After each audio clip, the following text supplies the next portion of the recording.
नमस्कार दोस्तों, 23 जुलाई का इतिहास जानिए क्यों है खास। आज चंद्रशेखर आज़ाद और बाल गंगाधर तिलक दोनों का जन्म दिवस है। हम दोनों को शत शत नमन करते हैं। जब वो जीवित थे मूंछों पे ताव था, गुलाम वतन का इकलौता आज़ाद था। चंद्रशेखर आज़ाद जी की फ़ोटो देखिए, ये है। इनका उपनाम आज़ाद था। और इनका जन्म के बारे में देखते हैं। इनका जन्म, चंद्रशेखर आज़ाद का जन्म मध्य प्रदेश के अलीराजपुर ज़िले में भाबरा नामक गांव में एक ब्राह्मण परिवार के यहाँ 23 जुलाई सन 1906 को हुआ था। इनके पूर्वज उन्नाव जिले के बदरका ग्राम से थे। इनके पिता का नाम पंडित सीताराम तिवारी था। अकाल पड़ जाने के कारण अपने पैतृक गांव बदरका को छोड़कर अलीराजपुर में नौकरी करने के लिए चले गए और वहीं भाबरा में जाकर बस गए। इनकी माता का नाम जगरानी देवी था। अब देखते हैं इनकी पहली घटना इनके जीवन में क्या घटित होती है, इसके बारे में देखते हैं। तो 1919 में अमृतसर के जलियांवाला बाग नरसंहार ने देश के नवयुवकों को उद्वेलित कर दिया। चंद्रशेखर उस समय पढ़ाई कर रहे थे जब गांधी जी ने 1920 में असहयोग आंदोलन का फरमान जारी किया। तो उस समय चंद्रशेखर आज़ाद भी अन्य छात्रों के साथ सड़क पर उतर आए और चंद्रशेखर आज़ाद को पहली बार गिरफ्तार किया गया। जब इनको जिला न्यायालय के सम्मुख पेश किया गया, जिलाधीश के सामने, तो उनसे पूछा गया तुम्हारा क्या नाम है। तो चंद्रशेखर जी ने अपना नाम आज़ाद बताया। जब कहा तुम्हारे पिताजी का नाम, तो उन्होंने स्वाधीनता बताया। और जब घर का पता पूछा गया तो उन्होंने जेल बताया। जज ने इनको 15 कोड़े की सज़ा सुनाई। हर कोड़े पर भारत माता की जय ये बोलते रहे। इस प्रकार इनका नाम आज़ाद पड़ गया। झांसी में क्रांतिकारी गतिविधियां। चंद्रशेखर ने एक निर्धारित समय के लिए झांसी को अपना गढ़ बना लिया और झांसी से मात्र 15 किलोमीटर दूर ओरछा के जंगलों में निशानेबाजी किया करते थे। वहीं पंडित हरशंकर ब्रह्मचारी के छद्म नाम से बच्चों के अध्यापन का कार्य करते थे। अब देखिए, वहीं पर इन्होंने गाड़ी चलाना भी सीखा था। क्रांतिकारी गतिविधियाँ देख लीजिए, इनको क्रांतिकारी गतिविधियाँ कौन कौन सी थी।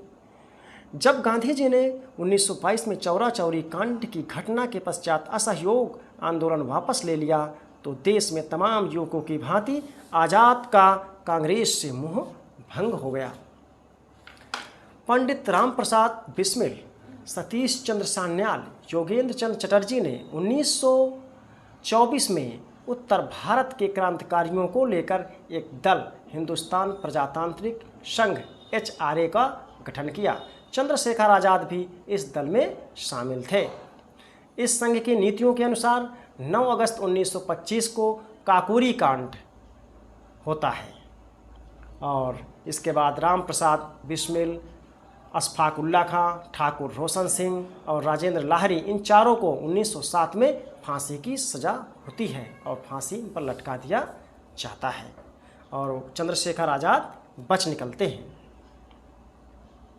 4 क्रांतिकारियों की फांसी की सज़ा के बाद चंद्रशेखर आज़ाद ने भारत के सभी क्रांतिकारियों को एकत्र कर दिल्ली के फिरोज शाह कोटला मैदान में एक गुप्त सभा का आयोजन करते हैं और उसका नाम हिंदुस्तान रिपब्लिक एसोसिएशन से बदलकर हिंदुस्तान सोशलिस्ट रिपब्लिक एसोसिएशन रख देते हैं और इसका एक लक्ष्य निर्धारित करते हैं कि हमारी लड़ाई आखिरी समय तक जारी रहेगी। और कब तक जारी रहेगी? जब या तो जीत हो या मौत। लाला लाजपत राय का बदला लेते हैं। फिर इसके बाद ये चंद्रशेखर आज़ाद जी, लाला लाजपत राय जो थे क्रांतिकारी थे, उनके मृत्यु का बदला कैसे लेते हैं। 17 अगस्त 1928 को चंद्रशेखर आज़ाद, भगत सिंह और राजगुरु ने संध्या के समय लाहौर में पुलिस अधीक्षक के दफ्तर को जा घेरा। ज्यों ही JP सैंडर्स अपने अंगरक्षक के साथ मोटरसाइकिल पर बैठकर निकला। पहली गोली राजगुरु ने दाग दी। वह मोटरसाइकिल से गिर गया, उसके मस्तक पर लग गई थी। फिर भगत सिंह ने 4-6 गोलियां और दागी और उसको ठंडा कर दिया। इस प्रकार लाला लाजपत राय का बदला लेते हैं। इसके बाद एक घटना और घटित होती है। केंद्रीय असेंबली में बम फेंका जाता है। 8 अगस्त 1929 को चंद्रशेखर के नेतृत्व में भगत सिंह, बटुकेश्वर दत्त ने दिल्ली के केंद्रीय असेंबली में बम विस्फोट किया और इसका उद्देश्य था बहरे को सुनाना।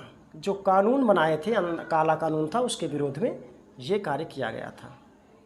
भगत सिंह और बटुकेश्वर दत्त को गिरफ्तार कर लिया जाता है। और इसके बाद चंद्रशेखर आज़ाद लास्ट समय में 27 फरवरी 1931 में अपने एक मित्र सुखदेव राज से मंत्रणा कर रहे थे अल्फ्रेड पार्क में।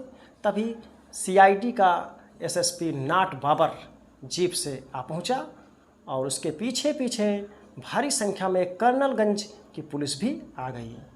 दोनों ओर से गोली बारी चली और चंद्रशेखर ने 3 पुलिसकर्मियों को मार दिया और बहुत से को घायल कर दिया। जब एक गोली बची तो उन्होंने स्वयं को मार लिया और अपने प्राण त्याग दिए।